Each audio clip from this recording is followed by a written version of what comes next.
அரசன் ஒரு ஆலயத்தை கட்ட எங்கே என்று தெரியாமல் குழம்பினார். அப்போது மணிகண்டன் ஒரு சிரிப்புடன், இந்த பூமியில் எனக்கு பிடித்த இடம் நான் சொல்கிறேன் என்று சொன்னார். நான் விடும் அம்பு விழும் இடமே என் சந்நிதி இருக்கும் இடம் என்று மணிகண்டன் சொன்னார். அனைவரும் மூச்சை பிடித்து காத்தனர். மணிகண்டன் வில்லை இழுத்தபோது வானம் நடுங்கியது. அம்பு ஒளியாக மாறி மலைகளின் மீது பாய்ந்தது. அம்பு போன இடம் மனிதருக்கு முடியாத உயரம்.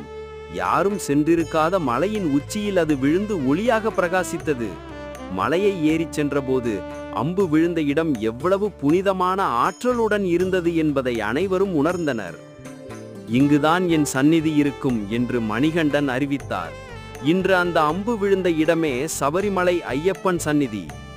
இதுபோல் மோர் ஸ்டோரிஸுக்கு எங்கள் சேனலை சப்ஸ்கிரைப் பண்ணுங்க ஃப்ரெண்ட்.